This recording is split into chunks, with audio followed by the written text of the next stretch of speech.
Bonjour à tous les amis, j'espère que vous allez bien. On se retrouve pour un débrief les gars, ça fait assez longtemps maintenant qu'il n'y a pas eu de débrief. Un petit débrief de l'Olympique Lyonnais face à Brest, victoire 4 buts à 1 de l'Olympique Lyonnais, ça fait plaisir de retrouver notre bonne vieille Ligue 1. Désolé pour la luminosité les gars, je tourne le soir donc c'est normal si la luminosité n'est pas fou. Voilà, je tiens à m'excuser. On va commencer sans plus tarder pour parler de ce grand Olympique Lyonnais qu'on a vu ce soir, les amis. Comment ne pas être content? Reprise de la Ligue 1, reprise des championnats, victoire de l'Olympique Lyonnais pour ce retour, les amis, avec une belle démonstration pour le coup. On va en reparler, on va revenir dessus.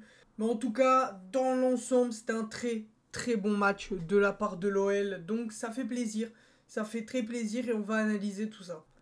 Or déjà pour commencer la composition de départ, on a eu quelques modifications par rapport à ce qu'on a vu auparavant, notamment la blessure de Malo Gusto qui on doit trouver un remplaçant et c'est Saël Koumbedi, très très jeune, il a 17 ans je crois, c'est ses premières minutes en pro et on va revenir dessus sur Koumbedi parce qu'il a fait un vrai bon match pour le coup.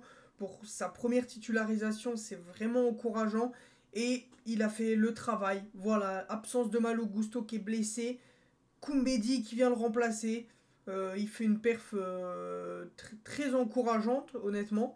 Donc ça fait plaisir. On a également l'absence de Tagliafico. Voilà, champion du monde, tout ça. Il avait son mariage, il sera de retour dans pas très longtemps. Mais en attendant, il fallait le remplacer. C'est Da Silva qui s'y est collé au poste de défenseur gauche. Ça faisait peur au début, on va pas se mentir. Et on a eu également la titularisation de Ryan Cherki, que tout le monde attendait, au poste de numéro 10 en tant qu'MOC, électron libre. Voilà, avoir ce brin créatif, avoir ce petit détail, ce petit truc. Et ça fait plaisir. Ça fait plaisir de le voir là. Et surtout que, bon, dans l'ensemble du match, la première mi-temps était d'une très très grande classe. Euh, il, y a, il y a plein de trucs à redire qu'on n'avait pas vu auparavant. Attention, euh, je, je vais dire ce qui a été positif, mais le problème de Lyon, et on le sait tous, c'est la continuité, c'est d'enchaîner. Est-ce qu'ils vont être capables de réitérer cette performance sur d'autres matchs? C'est la question aussi qu'on peut se poser. Hein. Donc c'est bien de faire un bon match, mais maintenant il faut concrétiser et il faut aller de l'avant et enchaîner des bons matchs. Parce que c'est ce que Lyon n'arrive pas à faire depuis un moment maintenant. Enchaîner 2, 3, 4 victoires de suite. On verra si ça peut être mis, mais en tout cas il y a du positif.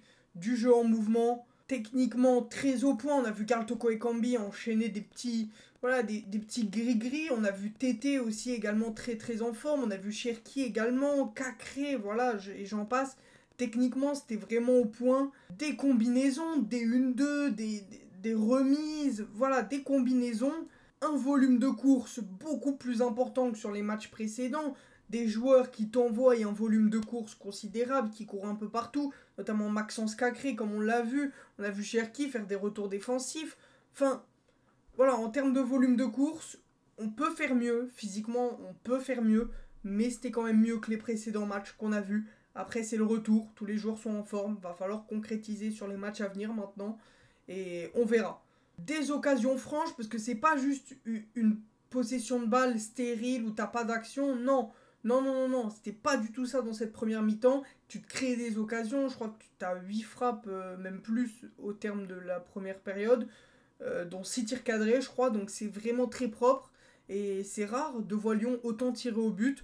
Donc mention spéciale et ça fait plaisir. De la prise de risque dans les duels également, dans les passes, voilà, de la prise de risque, des choses qu'on tentait peut-être pas auparavant, que maintenant, ou du moins dans cette première mi-temps, c'était tenté. Donc forcément, voilà, il faut le souligner, ça fait plaisir. Les prises de décision qui sont constamment bonnes dans cette première mi-temps, un peu moins dans les 30 dernières minutes du match, sur la seconde période également, mais dans l'ensemble de la première mi-temps, les choix étaient quasiment tous vraiment bons. Et c'est très rare, parce que c'était le problème également de l'Olympique Lyonnais, c'était qu'à chaque fois que tu arrivais dans une zone décisive, et bah, tu faisais des mauvais choix et tu perdais le ballon bêtement.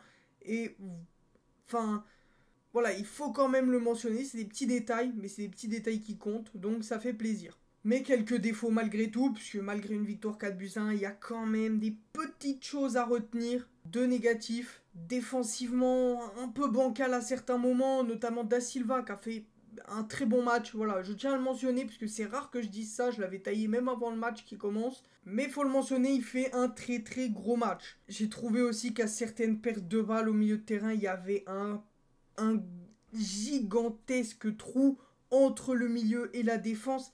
En fait, il n'y a pas de mec capable de faire la liaison entre le milieu et la défense en cas de perte de balle. Ou alors il faudrait mettre en place un pressing que la défense joue un peu plus haut. Mais en tout cas, il y a un écart considérable à chaque perte de balle de l'Olympique Lyonnais entre le milieu et la défense. On l'a vu surtout en deuxième mi-temps, mais aussi en première. En première, on a beaucoup attaqué, donc des fois de la perte de balle. Et en contre-attaque, et bah tu voyais, il y avait un écart immense entre le milieu et la défense. Est-ce que t'enlèves un offensif pour mettre un mec qui va faire la liaison? Est-ce que c'est un pressing peut-être à travailler également à l'entraînement pardon. L'alignement peut-être des défenseurs qui étaient pas bons, je sais pas, mais en tout cas va falloir régler ça parce que contre un PSG, contre un Marseille ou même contre un Lille, et bah tu vas te faire punir dans ces occasions-là. Et bah là ça va que c'était Brest avec tout le respect que j'ai pour Brest, mais si c'est un peu plus d'adversité en face, ça peut te faire très très mal.